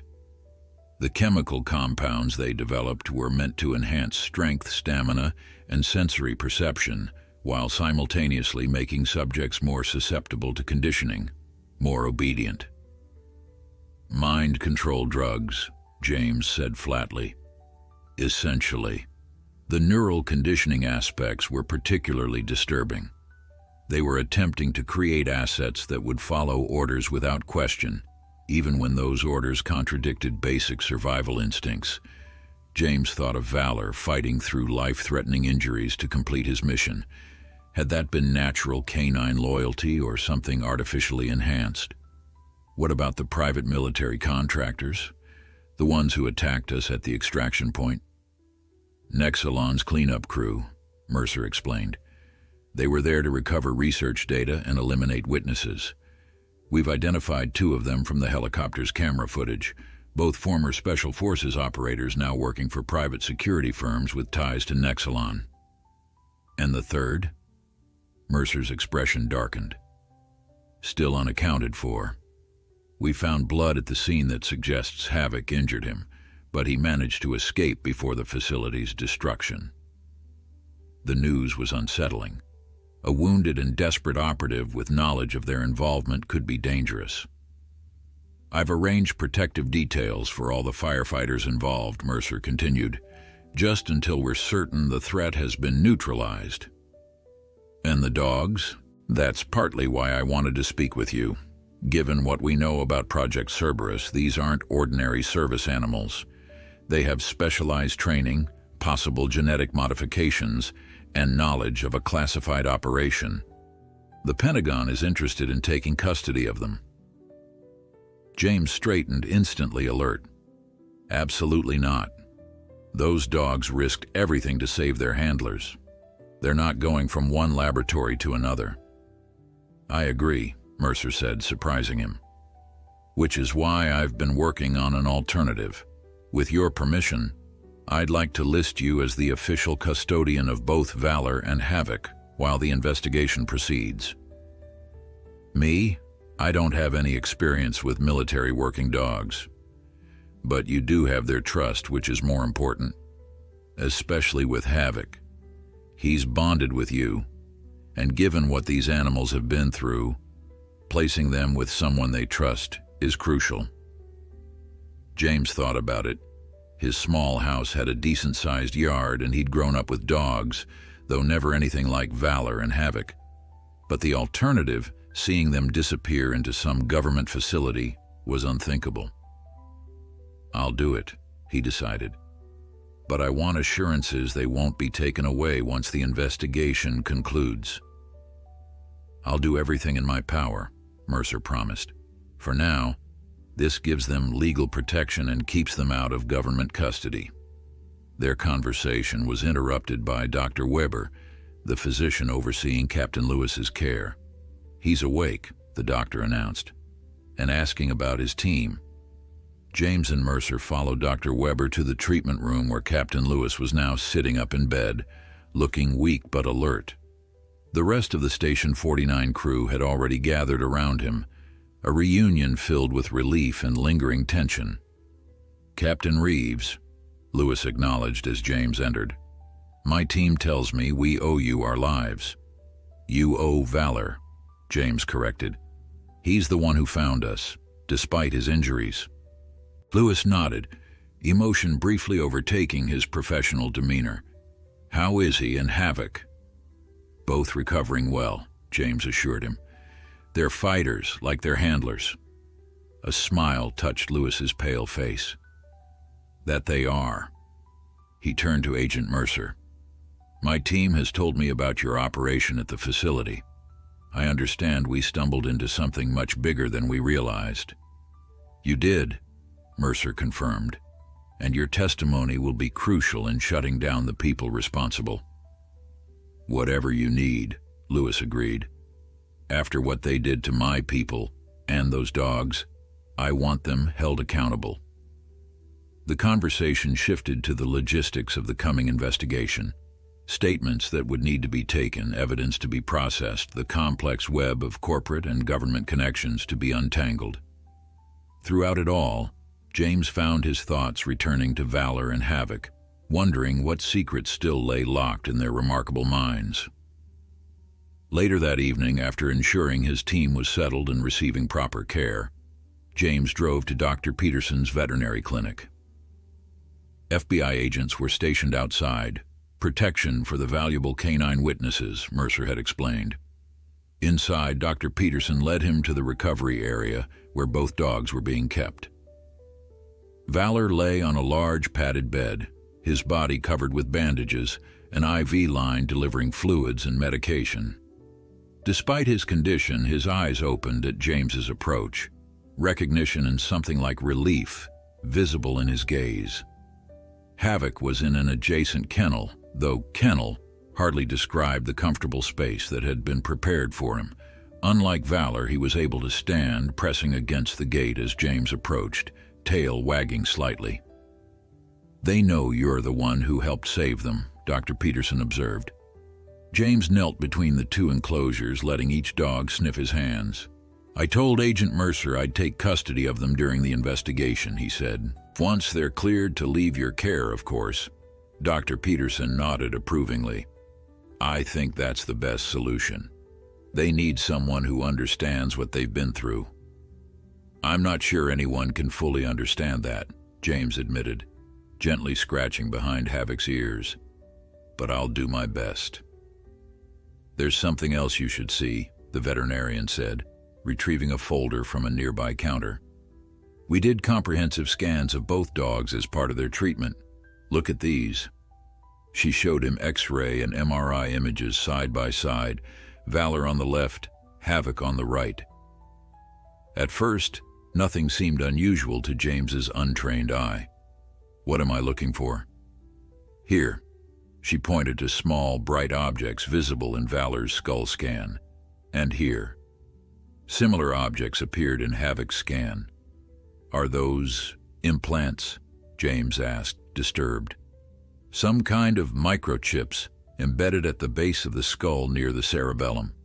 Identical placement in both dogs, though the devices themselves appear slightly different in structure." "Could they be tracking devices or identification chips?" Dr. Peterson shook her head. "Standard ID microchips are much smaller and placed subcutaneously, not embedded in the skull.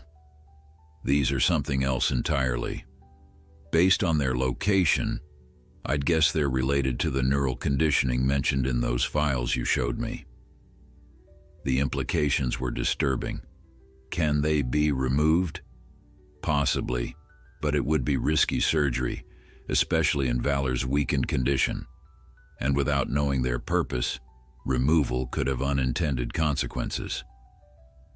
James stared at the images, then at the two dogs watching him with those intelligent, trusting eyes. What other secrets were hidden beneath their fur? What commands or conditioning might be triggered by the right person with the right knowledge?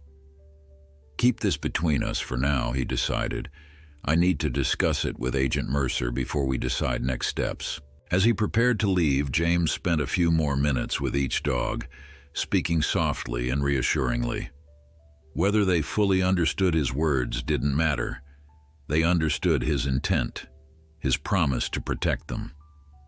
Walking to his car, James couldn't shake the feeling that he was now part of something far larger and more dangerous than a simple rescue mission, something that powerful people would kill to keep secret.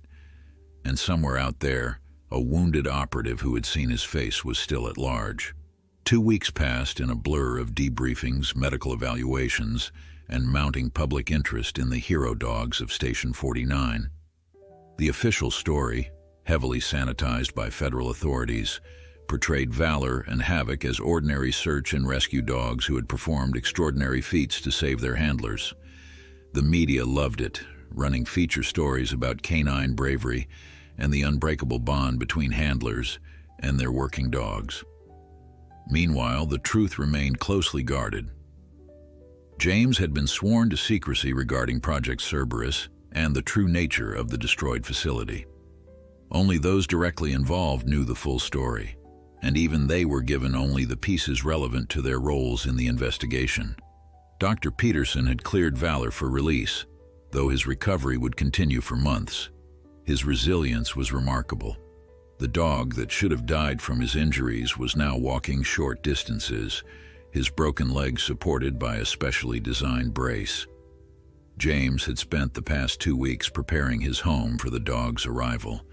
He'd installed secure fencing around his yard, purchased the highest quality beds and supplies, and read everything he could find about handling military working dogs.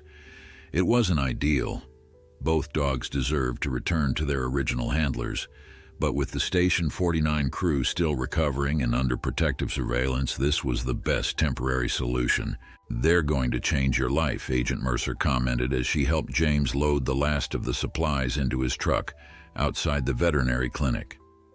"They already have," he replied, thinking of how his understanding of loyalty and courage had been transformed by 2 remarkable animals.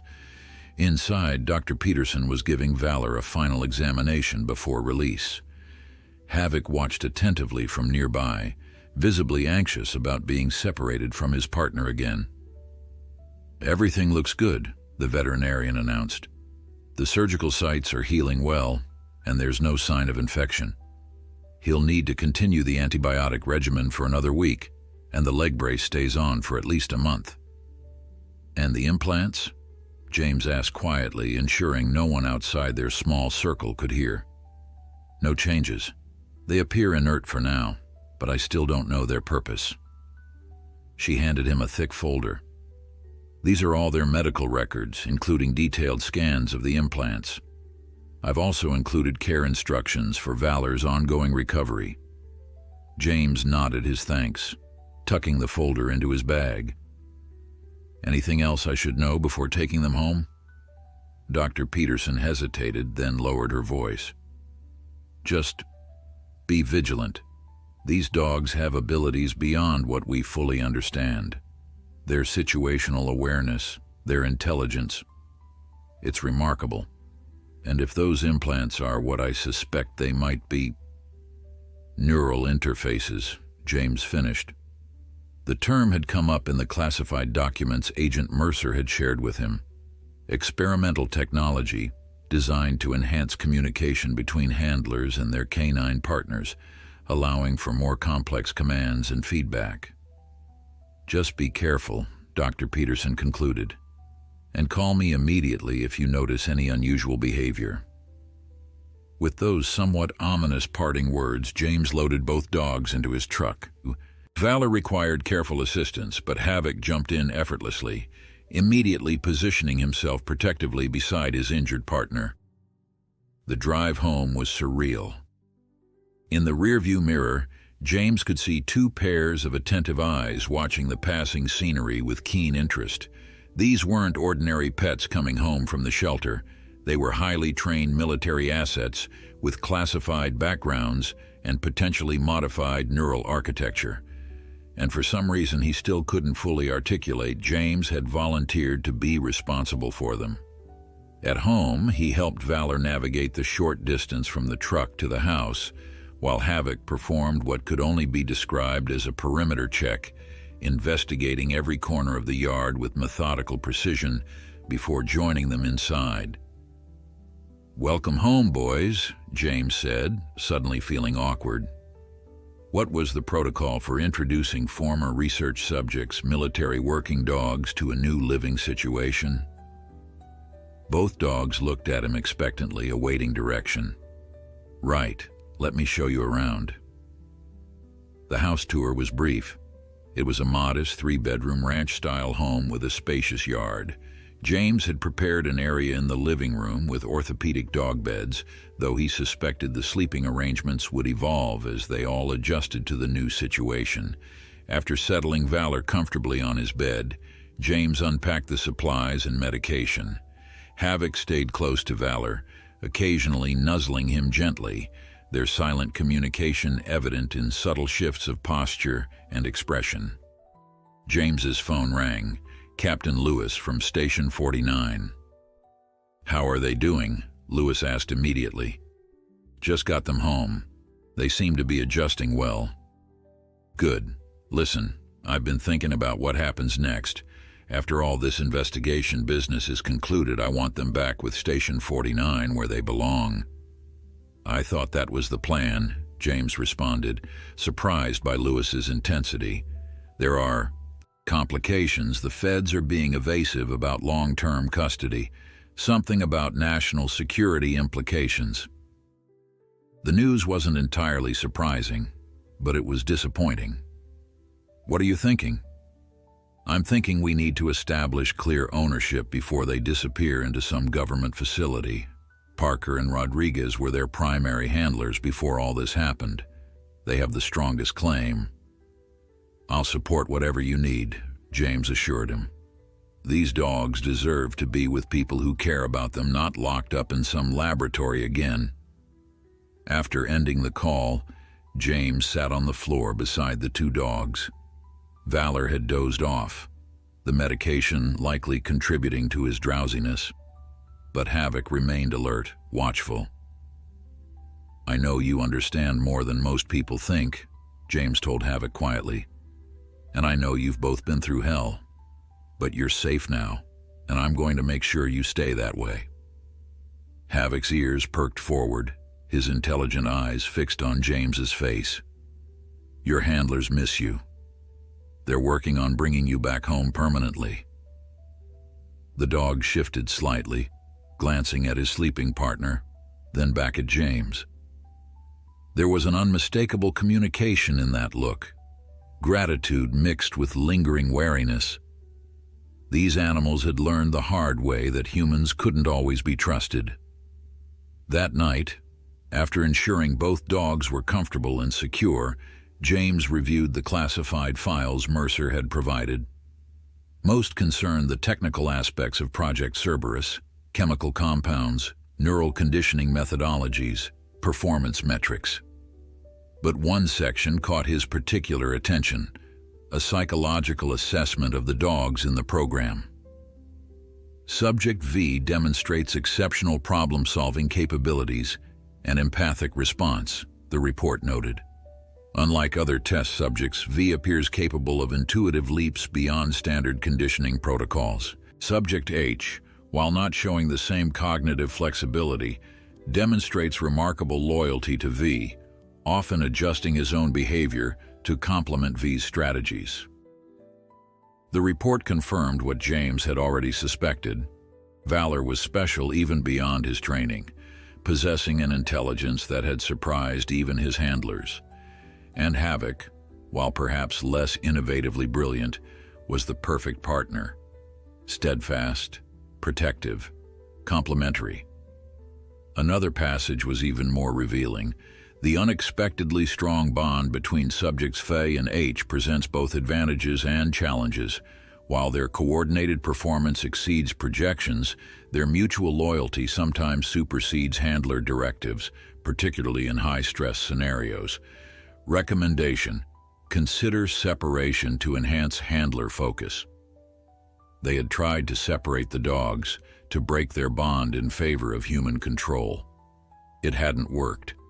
Even in the midst of the chaos at the research facility, with Valor grievously injured and Havoc restrained, they had found ways to support each other.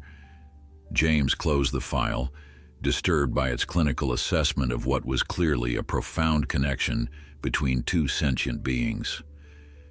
He checked on the dogs one last time before bed.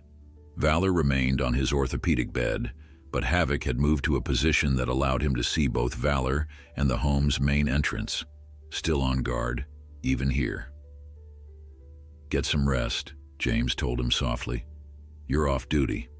Havoc blinked slowly, but maintained his position. Some instincts ran too deep to simply switch off.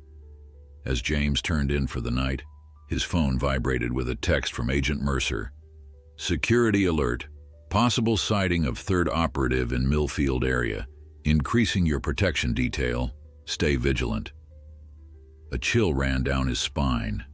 The danger wasn't over. It had followed them home.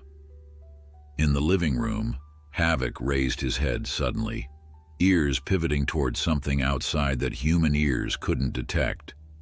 A low, almost subsonic growl rumbled in his chest, rousing Valor from his medication-induced sleep.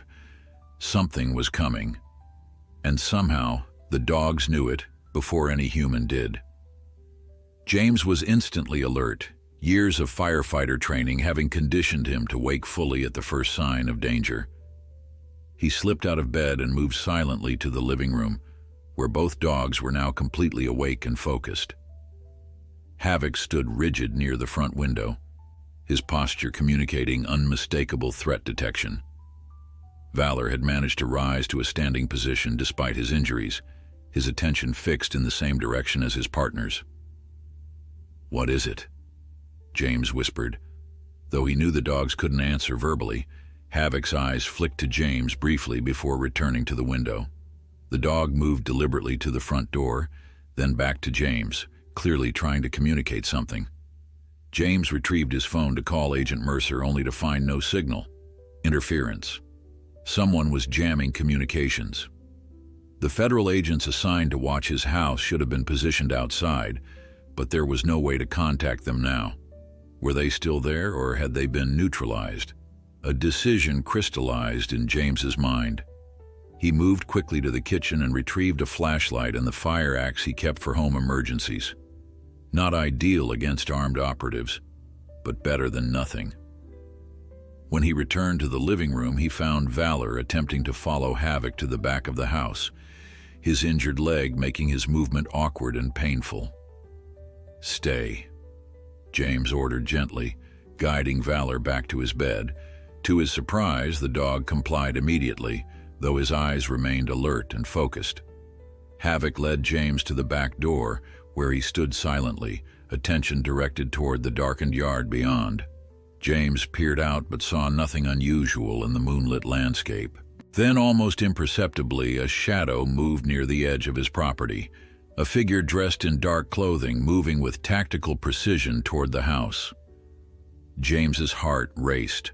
The third operative had found them. He checked the locks on the door and windows, though he knew they would provide little protection against a determined attacker with military training. His best hope was that the FBI agents outside would intervene before the intruder reached the house. But as minutes passed with no sign of federal response, that hope dwindled. Havoc suddenly tensed, his attention shifting to the side of the house where a faint scraping sound could now be heard. Someone was attempting to force the side window. James reached for his phone again. Still no signal. He was on his own with 2 dogs, one severely injured, against an armed opponent who likely had one objective: eliminate witnesses and evidence. In this case, the dogs themselves were the evidence. Valor made a sound then, not a bark or growl, but a soft, deliberate whine. When James looked at him, the dog was staring intently at the collar that Dr. Peterson had returned with him, the same collar he had worn when he arrived at Station 7, complete with the metal identification capsule. Understanding dawned. James quickly opened the capsule, finding not a message this time, but a small key. "What's this for, boy?" he whispered. The sound at the window grew more insistent. The intruder would be inside within minutes. Valor's gaze shifted to Havoc, then back to the key. James remembered the heavy chain and lock that had restrained Havoc at the facility. This key wasn't for a physical lock, it was symbolic. Release him? James guessed, looking at Havoc, who was now completely focused on the side window, muscles tensed for action. Valor blinked once, slowly, deliberately. James made a decision that felt simultaneously reckless and inevitable. "Havoc," he said, keeping his voice low but firm. "Protect." The change in the dog was immediate and astonishing. Havoc's entire demeanor shifted from alert watchfulness to focused aggression. He moved silently to position himself near the window, where the intruder was attempting entry, becoming nearly invisible in the shadows. James retreated to the hallway with Valor, the fire axe held ready. The side window finally gave way with a soft crack as the lock was forced. A dark figure slipped inside, moving with the economy of motion that spoke of professional training. The intruder paused, likely allowing his eyes to adjust to the interior darkness. He held what appeared to be a suppressed handgun in a tactical grip, sweeping it slowly across the room. For 3 heartbeats, nothing moved. Then Havoc launched himself from the shadows, 80 pounds of precision-trained muscle and determination colliding with the intruder before he could bring his weapon to bear. The attack was silent and devastating. No barking, no growling, just the impact of dog against human, followed by the sound of the intruder hitting the floor hard, his weapon skittering away across the hardwood. The man recovered quickly, producing a knife from his belt as he rolled to face his attacker. But Havoc was no ordinary opponent. The dog circled with calculated patience, feinting and withdrawing, keeping the intruder's attention fully engaged. It was the distraction James needed. He circled through the dining room and came up behind the intruder, who was now fully focused on the immediate threat of Havoc's gleaming teeth. "Don't move," James ordered, the fire axe held ready. "Federal agents are on their way." It was a bluff. Communications were still jammed, but the intruder couldn't know that. The man was dressed in tactical black, his face partially concealed by a balaclava. Blood seeped from his right arm where Havoc's teeth had evidently found purchase during the initial attack. "You have no idea what you're involved in," the man said, his voice coldly professional despite his precarious position. "Those animals are government property, classified technology. They're living beings," James corrected, "who've been abused and exploited enough. It ends here." The intruder's eyes narrowed. "You think this is over? Nexalon has resources you can't imagine. They'll recover their assets, one way or another. Not tonight, they won't. Havoc continued his calculated circling, never taking his eyes off the intruder, ready to attack at the slightest provocation. Suddenly, headlights swept across the front of the house, followed by the sound of car doors slamming. The FBI protection detail had finally noticed something amiss. The distraction was momentary, but the intruder seized it, lunging toward James with the knife. Havoc reacted instantly, intercepting the attack with terrifying precision. Man and dog went down in a tumble of limbs and snarls. James raised the axe, looking for an opening to help Havoc without risking injury to the dog. But before he could act, another blur of motion entered the fray. Valor, despite his injuries and the brace on his leg, had somehow made his way from the hallway to the living room. With a surge of desperate strength, he threw himself into the fight, targeting the intruder's knife arm with surgical precision. The synchronized attack of both dogs was overwhelming. Within seconds, the intruder was pinned, disarmed, and immobilized, blood flowing from multiple bite wounds to his arms and shoulder. The front door burst open as FBI agents finally entered, weapons drawn. "Federal agents, nobody move." The scene they encountered was extraordinary, the intruder completely subdued by two dogs working in perfect coordination while James stood watch with a fire axe. "Captain Reeves," one agent called, recognizing him. "Are you all right?" "I'm fine," James replied, his voice steady despite the adrenaline coursing through his system. "But Valor has likely torn some stitches. He needs veterinary attention." As the agent secured the intruder, James knelt beside Valor, who had collapsed from the exertion, his breathing labored but his eyes still alert. Havoc immediately moved to his partner's side, nosing him gently, checking his condition. "You shouldn't have done that," James told Valor softly, checking the dog's injuries. "But thank you." Agent Mercer arrived 20 minutes later, her expression shifting from professional concern to amazement as she was briefed on what had transpired. "The dogs subdued him," she clarified, looking at the intruder now being loaded into a federal transport vehicle. "They worked together," James explained. "Perfect coordination. Valor shouldn't have even been able to move that quickly in his condition, but somehow he knew exactly when and where to strike." Mercer nodded thoughtfully. "The neural implants. They might facilitate a form of enhanced communication between them, a capability we didn't fully understand from the research files." Dr. Peterson arrived soon after, having been called to attend to Valor's reopened wounds. As she worked to stabilize the injured dog, she shared her observations with James and Agent Mercer. "The synchronization you described goes beyond trained behavior," she said. "I think those implants create a legitimate neural link between them, not mind reading exactly, but a sharing of sensory input and intention that allows for unprecedented coordination." "Is it dangerous?" James asked, concerned. "Not inherently," the veterinarian replied, "but it makes them extremely valuable to certain interests and potentially threatening to others." As the night's chaos gradually settled into a new calm, James sat between the two dogs, Valor now sedated and rebandaged, Havoc maintaining his vigilant watch despite the federal agents now securing the property. "What happens now?" James asked Mercer, who was preparing to leave. "We've identified the intruder as Marcus Reed, former Special Forces, now a contract operative for a security firm with direct ties to Nexalon. His capture is significant. He can provide valuable testimony about the corporation's illegal activities." "And the dogs?" Mercer's expression softened slightly. "After tonight, I think we can make a compelling case that separating them would be both cruel and potentially dangerous. Their bond is clearly integral to their functionality and well-being." "They belong with Station 49, James insisted, "with their original handlers." "I agree," Mercer surprised him by saying. and I'll push for that outcome once this investigation concludes.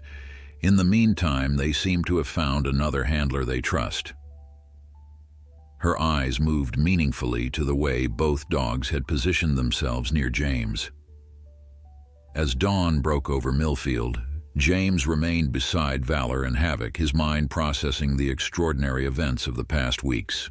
What had begun with an injured dog collapsing at the firehouse door had evolved into something far more complex. A story of unbreakable loyalty, remarkable courage, and the profound bond between two extraordinary animals.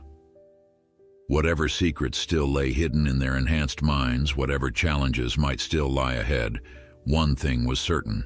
Valor and Havoc had found their way home, not to a facility or a laboratory, but to people who recognized them as the heroes they truly were.